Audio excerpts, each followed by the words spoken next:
Ευλογητός ο Θεός ημών πάντοτε νύγκαια ή και στους αιώνας των αιώνων. Αμήν. Δόξα Σοι ο Θεός ημών, δόξα Σοι βασιλεύ ουράνιε παράκλητε, το πνεύμα της αληθείας, ο πανταχού παρών και τα πάντα πληρών, ο θησαυρός των αγαθών και ζωής χορηγός, ελθέ και σκήνωσον εν ημίν και καθάρισον ημάς από πάσης κυλίδος και σώσον αγαθέ τας ψυχάς ημών. Αμήν. Καθίστε παρακαλώ.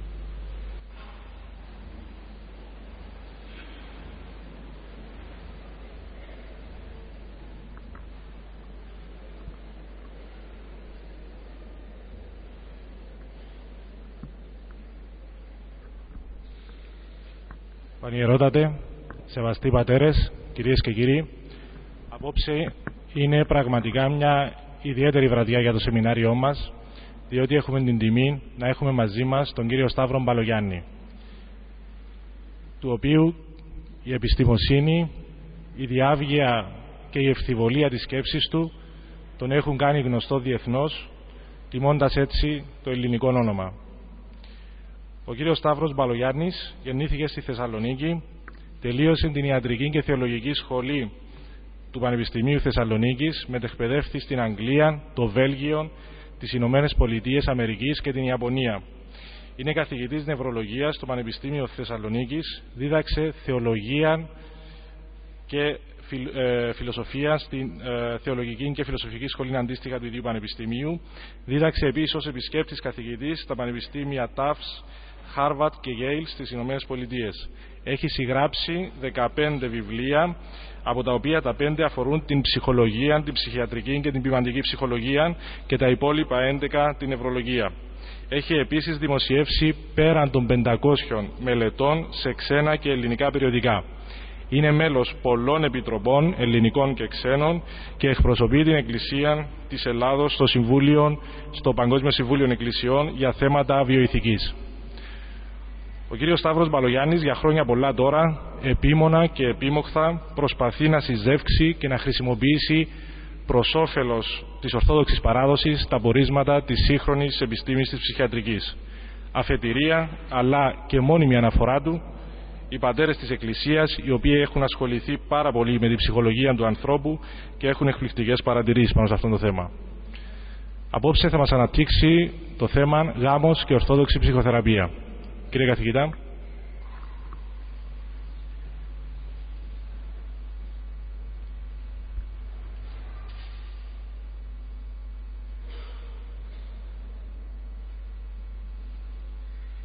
Σεβασμιότατε, σεβαστοί πατέρες, κυρίες και κύριοι, πάντοτε αισθάνομαι την ίδια συγκίνηση και την ίδια ιερότητα. Πάντοτε αισθάνομαι την ίδια συγκίνηση και την ίδια αίσθηση της ιερότητος κάθε φορά που βρίσκομαι στα υγιασμένα εδάφη της Κύπρου. Και πάντα αισθάνομαι ότι μέσα σε αυτή την μαρτυρική νήσο που πάλι η καρδιά του ελληνισμού και της Ορθοδοξίας, οι ελπίδες, οι προσδοκίες για την ορθή και δίκαιη λύση της τραγωδίας που επί χρόνια διέρχεται το ιερό τούτο προπύργιο του ελληνισμού πρέπει να δοθεί, και να δοθεί πάντοτε με την πριτάνευση του ορθοδόξου φρονήματος και με την πριτάνευση της ενίας του δικαίου και με την πριτάνευση της αρετής.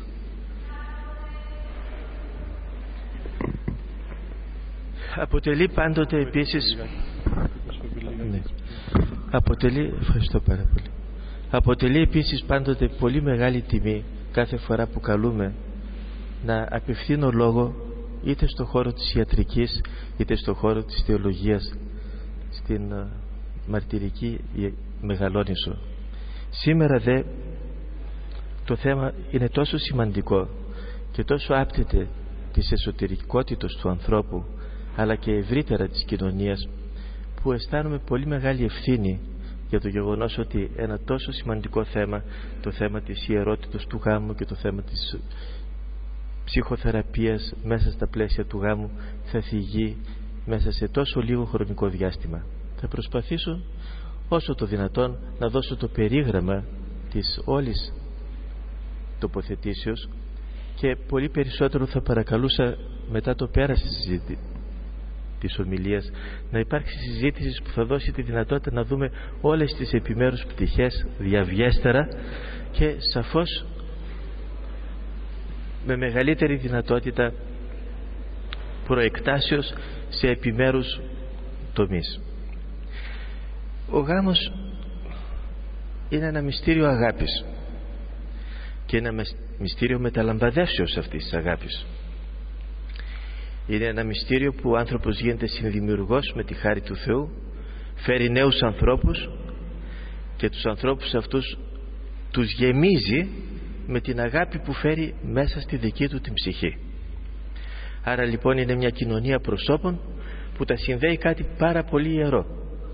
Αυτή η υπέροχη και η μοναδική και η ιεροτάτη αρετή της αγάπης. Αυτή η αξία της αγάπης, αυτή η βίωση της αγάπης.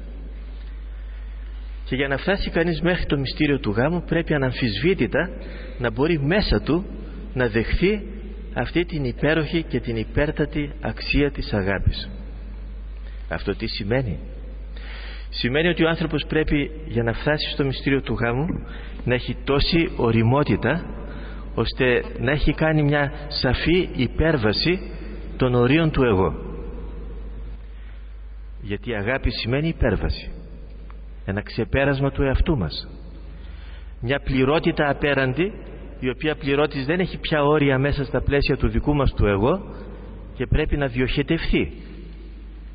Είναι σαν μια τεράστια φωτιά που άναψε και πρέπει να κατακλείσει τα πάντα.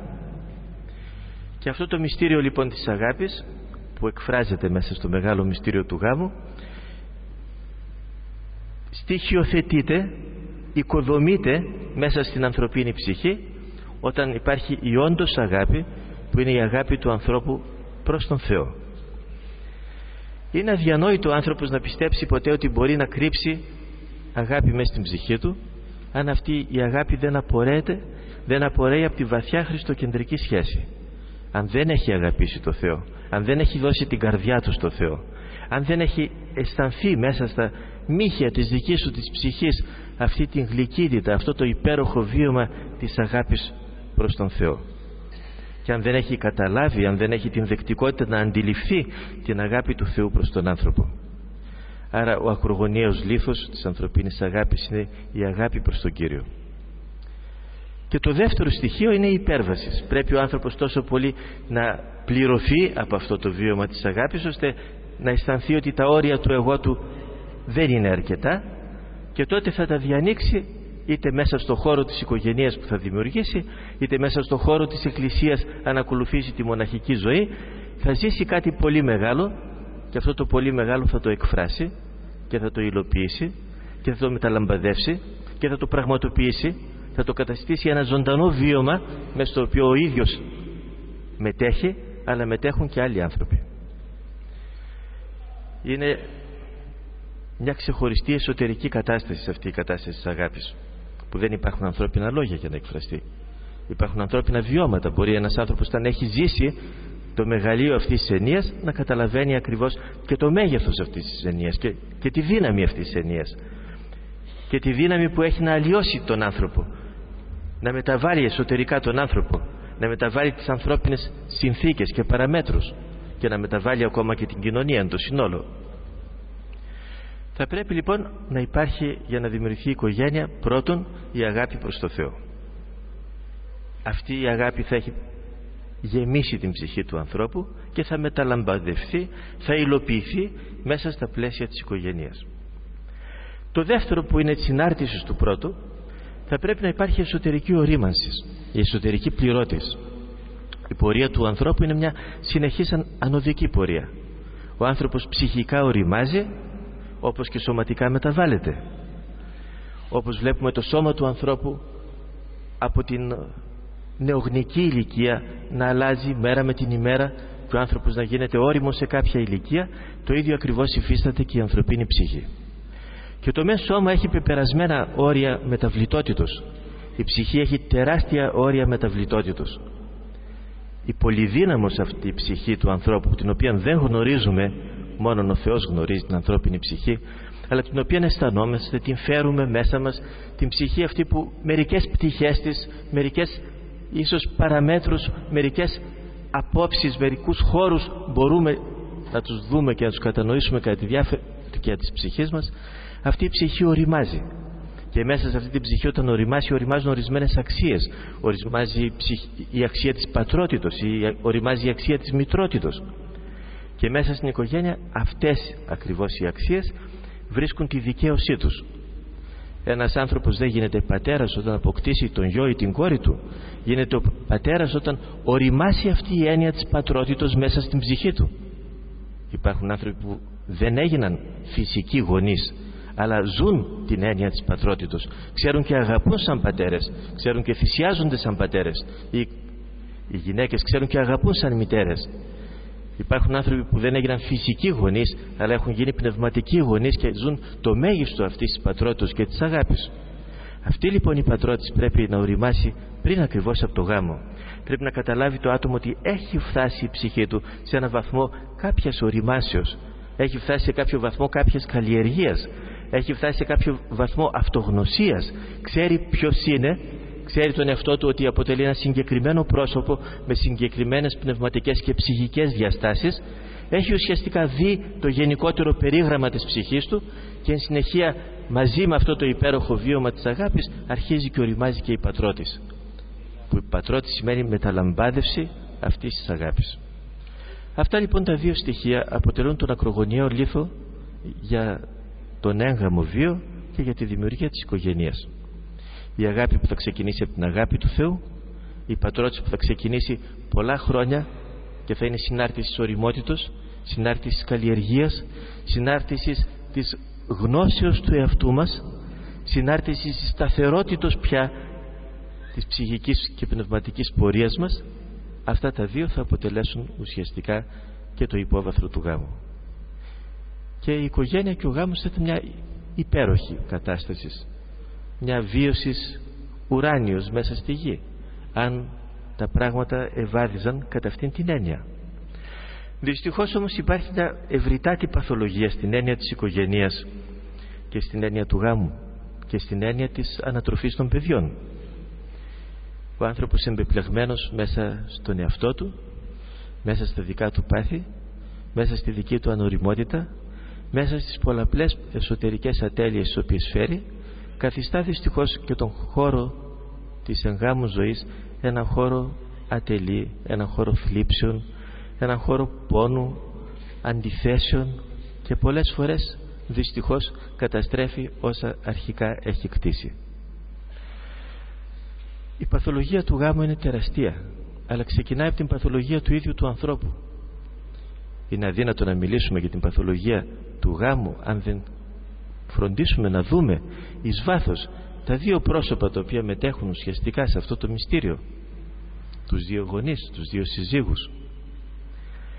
Και ξεκινάει αυτή η παθολογία ουσιαστικά από τα βάρη, τα φορτία που φέρει κάθε ένας μέσα του.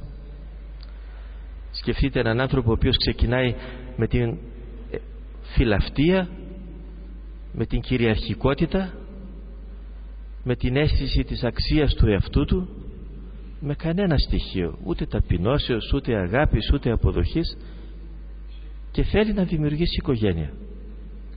Ήδη είναι αποτυχημένη αυτή η οικογένεια. Ο άνθρωπος αυτός δεν έχει κάνει την στοιχειώδη υπέρβαση του εαυτού του. Δεν έχει γνωρίσει στοιχειωδώς τον εαυτό του. Έχει διαμορφώσει έναν εξωπραγματικό κόσμο μες στον οποίο έχει τεθεί. Πιστεύει στην αξία του εαυτού του, πιστεύει στη δικαίωση του εαυτού του, πιστεύει στο αληθές του εαυτού του, πιστεύει στις αναμφισβήτητες απόψεις τις οποίες ο ίδιος μόνο μπορεί να εκφράσει.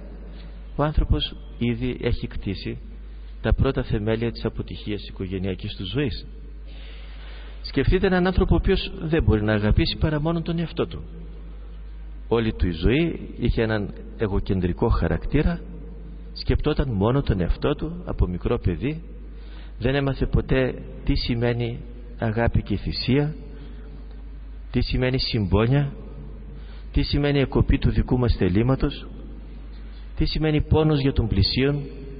Δεν έμαθε ποτέ να βλέπει τον άλλον άνθρωπο σαν εικόνα Θεού, δεν έμαθε ποτέ να σκύβει στον πόνο του κάθε ανθρώπου και δημιουργεί οικογένεια. Η οικογένεια θα έχει εξυπαρχής σαθρά θεμέλια και βαδίζει προς την αποτυχία. Σκεφτείτε έναν ανώριμο άνθρωπο ο οποίος δεν μπορεί να αναλάβει ποτέ τις ευθύνες του εαυτού του. Πάντα αποδίδει για τα πάντα ευθύνη στους άλλους ανθρώπους. Ξεκινάει με την αίσθηση ότι ο ίδιος είναι γνώστης των πάντων και ότι για κάθε τι κακό που λαμβάνει η χώρα φταίνει οι άλλοι. Η κοινωνία, οι γονείς του, οι διδάσκαλοι του, το περιβάλλον του, οι φίλοι του. Ο άνθρωπος θέλει να κτίσει κάποτε το σπίτι του, την οικογένειά του, ξεκινώντας ότι οι πάντες έχουν ευθύνη εκτός του εαυτού του. Θα το κτίσει επάνω σε σαθρά θεμέλια και η αποτυχία είναι αποτυχία προδεδικασμένη εκ των προτέρων.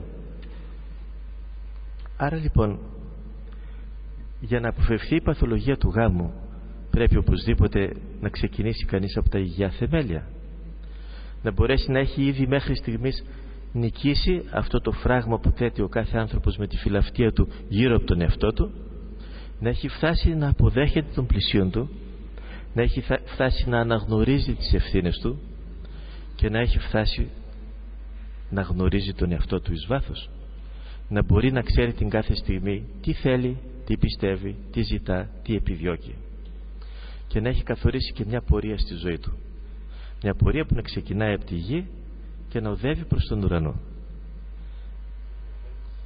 Μέσα στο γάμο δεν ζει ένα πρόσωπο, ζουν πολλά πρόσωπα. Το τρίτο στοιχείο που είναι πολύ σημαντικό είναι η αποδοχή αυτών των προσώπων, και η αποδοχή των προσώπων αυτών με έναν τρόπο απλό και αρμονικό. Να αποδεχθεί ο άνδρας την σύζυγό του σαν ένα άλλο πρόσωπο, πλήρες, ισότιμο με τον εαυτό του, με το δικαίωμα να εκφράζει ελεύθερα και απλά την γνώμη του, να ζει την ψυχική του ζωή και να λειτουργεί σαν ελεύθερο και αυτόβουλο άτομο. Να δει η σύζυγος κατά τον ίδιο τρόπο τον σύζυγο, να δει τα παιδιά που ο Θεός θα τους δωρήσει με την αίσθηση της αυτοτελείας ενός εκάστου. Σε αυτό τον τομέα υπάρχουν πάρα πολλές παθολογικές εκτροπές. Ένας άνθρωπος δημιουργεί οικογένεια, βλέπει τη γυναίκα του σαν προέκταση του εαυτού του, βλέπει τα παιδιά του σαν προέκταση του εαυτού του, αισθάνεται ότι αυτός είναι ο κύριος αυτής της οικογένειας, προσπαθεί με κάθε τρόπο να επιβάλλει την δική του γνώμη, τη δική του άποψη, τις δικές του τοποθετήσεις, το δικό του θέλημα, συμφλίβει τα άλλα πρόσωπα και η οικογένεια δεν είναι βιώσιμη. Δεν είναι μόνο η τραγωδία της συνθλίψεως της συζύγου ή του συζύγου, που είναι ένα πάρα πολύ συχνό φαινόμενο. Είναι το πολύ περισσότερο η τραγωδία της συνθλίψεως των παιδιών, που για πάρα πολλούς γονείς τα παιδιά θεωρούνται ότι είναι προέκταση του εαυτού τους. Δεν αντιμετωπίζονται σαν ελεύθερα άτομα, δεν αντιμετωπίζονται σαν αυτόβουλα άτομα. Όταν πολλοί γονείς λένε το παιδί μου, εννοούν όχι το παιδί που ο Θεός μέσα από τα πλαίσια της απεράντου αγάπης μου ανέθεσε να το διαπαιδαγωγήσω, αλλά εννοούν ο εαυτός μου όπως προβάλλεται μέσα σε αυτό το παιδί. Μιλάνε για το ίδιο το εγώ τους προβαλλόμενο μέσα σε έναν άλλον άνθρωπο. Και όταν ένας σύζυγος λέει η γυναίκα μου, δεν εννοεί το πρόσωπο του αυτοτελές που θα το δει με την ιερότητα, με τον σεβασμό που θα ήθελε ο ίδιος να έχει στα μάτια της συζύγου του, αλλά θα τον δει σαν προέκταση του εαυτού του, σαν το πρόσωπο πρέπει να υπακούει, να υποτάσσεται, να ευθυγραμμίζεται καθόλου, να μην έχει καμία γνώμη και καμία άποψη. Ή το αντίθετο, ένας άνθρωπος ανώριμος βρίσκεται μέσα στον χώρο του γάμου και αυτοϋποτάσσεται ο ίδιος, δεδομένου ότι δεν έχει τη δυνατότητα να έχει μια ισχυρά βούληση, δεν έχει τη δυνατότητα να αναλαμβάνει τις ευθύνες του, αναθέτει συνέχεια τις ευθύνες στους άλλους, ο άνδρας αναθέτει τις ευθύνες στη γυναίκα, η γυναίκα στον άνδρα, ποδαγωγεί το ένας από τον άλλον αυτόβουλα και οπωσδήποτε οδεύει πάλι η όλη οικογενειακή ζωή μέσα σε παθολογικά πλαίσια, και ακόμα εάν συνεχίσει να υπάρχει, η έκβαση δεν θα είναι ποτέ αρμονική.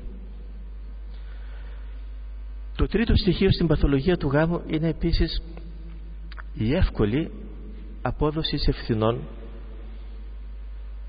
στα άλλα πρόσωπα. Κάτι που το βλέπει κανείς σε πολύ μεγάλη έκταση. Μια οικογένεια δεν είναι πάντοτε ευτυχισμένη, αναμφισβήτητα. Υπάρχουν δύσκολες στιγμές, υπάρχουν ασθένειες, υπάρχουν διαπροσωπικές δυσκολίες.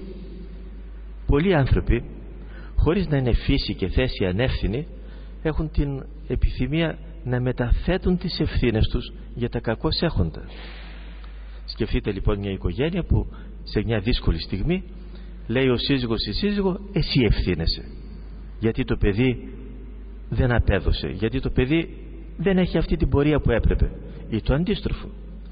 Γίνεται μια μετάθεση ευθυνών, γίνεται ένας αγώνας δρόμου, ο ένας να μεταθέσει την ευθύνη στον άλλον χωρίς τέλος.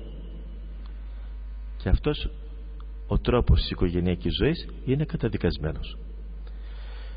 Σπάνια έχω δει ανθρώπους που αναλαμβάνουν την ευθύνη οι ίδιοι και λένε ότι εγώ ευθύνομαι για τα πάντα, για τη σύζυγό μου, για τα παιδιά μου.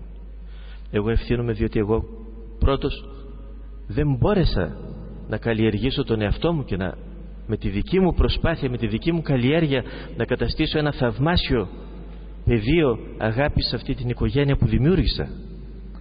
Δεύτερον, ευθύνομαι διότι δεν σήκωσα το σταυρό που σηκώνουν τα άλλα μέλη της οικογένειας μου, πρώτος εγώ. Τρίτον, ευθύνομαι διότι αντί να ενισχύσω τον κάθε πνευματικό αγώνα στα μέλη της οικογένειας μου, έφτανα πάντοτε στην κρίση, στην κατάκριση, τα οδηγούσα στην απόγνωση, μετέθετα σύνολο ενοχών, ενοφθάλμιζα ενοχικά βιώματα μέσα στην ψυχή τους και τους αποδυνάμωνα ψυχικά και δεν μπορούσαν να κάνουν ένα βήμα ανωδικής πορείας. Άρα μέσα στο γάμο το βασικότερο είναι να μπορεί κανείς να αποδέχεται τις δικές του τις ευθύνες.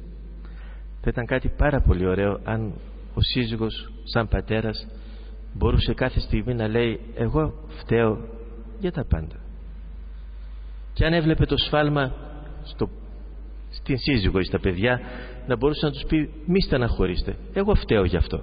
Ίσως αυτό που βλέπω να υλοποιείται μέσα στην οικογένεια είναι συνάρτηση των δικών μου προσωπικών σφαλμάτων, των δικών μου προσωπικών ατελειών, ή ακόμα και της δικής μου αδυναμίας που δεν μπόρεσα να μεταλαμπαδεύσω μέσα στην οικογένεια κάτι πολύ ιερό, κάτι πολύ μεγάλο, κάτι πολύ ανωδικό, που δεν μπόρεσα εγώ να είμαι ο Σίμωνο Κυριναίος μέσα στην οικογένεια, να σηκώσω το σταυρό όλων των άλλων μελών της οικογένειας, αλλά απέδιδα κάθε φορά ευθύνες, απέδιδα κάθε φορά πάρα πολύ εύκολα ενοχές στα άλλα μέλη και τα αποδυνάμωνα, και αυτό γίνεται εν εκτάσει.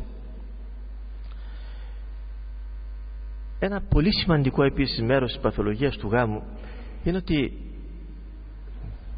τα δύο μέλη, ο σύζυγος και η σύζυγος, εύκολα αποδέχεται ο ένας τον άλλον όταν τα πάντα βαίνουν καλώς, και εύκολα απορρίπτει ο ένας τον άλλον όταν τα πάντα ακολουθούν μια αρνητική πορεία. Δεν εννοώ για τη μετάθεση ευθυνών που ανέφερα προηγουμένως. Στην οικογένεια υπάρχουν ασθένειες. Σκεφτείτε μια οικογένεια να έχει ένα παιδί που να είναι άρρωστο, δεύτερο παιδί που να έχει προβλήματα. Αντί αυτά να δέσουν τους δύο συζύγους πολύ βαθιά και να τους οδηγήσουν στη βαθιά προσευχή, στη βαθιά εσωτερικότητα, τους διαχωρίζουν. Το πρόβλημα του παιδιού, το πρόβλημα που αναφύεται, γίνεται ένας διαχωριστικός παράγων που αντί να σπεύσουν να ενώσουν τις εσωτερικές τους δυνάμεις και ομόφωνα να προσπαθήσουν να το επιλύσουν, ακολουθούν διαφορετικές απόψεις και αρχές. Ένας ακούει την άποψη ότι αυτό το θέμα θα λυθεί κατά αυτόν τον τρόπο, άλλος θα λυθεί κατά τον άλλον τρόπο. Διεισδύει η διαφωνία, διεισδύει ανάμεσά τους η διάσταση απόψεων και σκέψεων, διαχωρίζεται αυτή η εσωτερική ενότηση, διαχωρίζεται αυτή η ειρήνη και η αρμονία, και ένα γεγονός είναι η στάση να φέρει στην επιφάνεια πολλά άλλα κακώς κείμενα και να δημιουργήσει την διάσταση, ενώ υπό συνθήκες αρμονικής επιβιώσεως των δύο συζύγων ένα δυσάρεστο γεγονός θα έπρεπε να οδηγήσει πολύ περισσότερο στην ανωδική πορεία, στην πνευματική ζωή, στην εσωτερικότητα, στη σύνδειξη μεταξύ τους, στην σύμπνοια μεταξύ τους και πολύ περισσότερο στην αγάπη και στην αποδοχή του ενός από τον άλλον. Μιλάμε για την αγάπη και την αποδοχή. Η έννοια της αποδοχής εμπερικλεί πάλι το ίδιο στοιχείο της αγάπης, εμπερικλεί την ουσιαστική υπέρβαση του εγώ. Για να αποδεχθεί κανείς έναν άλλον άνθρωπο και να τον εντάξει μέσα στον χώρο της δικής του εσωτερικής ζωής, θα πρέπει να ξεφύγει από τα όρια του δικού του εαυτού. Άρα λοιπόν αγάπη και αποδοχή έχουν το ίδιο υπόβαθρο, το υπόβαθρο της υπερβάσεως των ορίων του εγώ, που αποτελεί ουσιαστικά έναν ακρογωνιαίο λίθο μέσα στην αρμονική ζωή. Αν υπάρχει αυτό το υπόβαθρο της υπερβάσεως του εγώ, αναμφισβήτητα δεν θα υπάρχουν όλα τα στοιχεία που διαχωρίζουν. Είδαμε προηγουμένως ότι ένα πρόβλημα μπορεί να φέρει σε διάσταση δύο συζύγους. Γιατί φέρει σε διάσταση?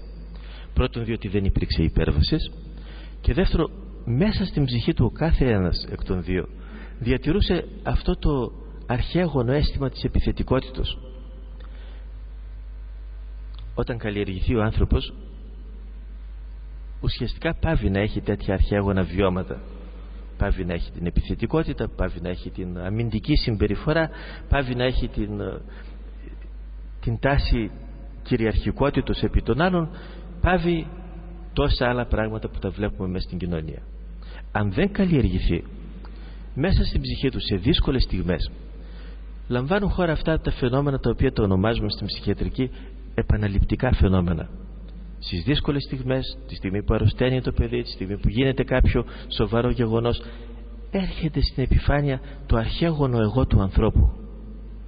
Αυτό που ο άνθρωπος το απόθυσε, αγωνίστηκε πολλές φορές να το φέρει από το κέντρο της υπαρκτότητός του στην περιφέρεια, αλλά ουσιαστικά δεν το νίκησε. Και αυτό λοιπόν το αρχαίγωνο ανθρώπινο εγώ εμπερικλεί αυτό το αίσθημα της επιθετικότητας, που δεν είναι μόνο η απόδοση της ευθύνης, αλλά είναι και ο διαχωρισμός από την έννοια της ενότητος, και είναι και η συμπεριφορά η διαφοροποιημένη, που μπορεί να φτάσει αδρά στην αδρά επιθετικότητα, στο ύψωμα της φωνής, στην επίπληξη χωρίς λόγο, στην απόδοση ευθυνών χωρίς λόγο, ή μπορεί να φτάσει στην έκφραση της και καλυμμένης επιθετικότητας, κάτι πάρα πολύ συχνό, που εξωτερικεύεται και εκφράζεται με την αμφισβήτηση και με την ηρωνία. Πόσες φορές μες στον χώρο της οικογένειας βλέπετε στις δύσκολες στιγμές να υπάρχει η αμφισβήτηση για την κάθε γνώμη του άλλου μέλους, και πολύ περισσότερο για την ηρωνία για την κάθε γνώμη του άλλου μέλους. Μια ηρωνία η οποία ουσιαστικά διεισδύει εις βάθος μέσα στην ψυχή του δέκτου, αποδυναμώνει κατά το πλήστον και διαχωρίζει.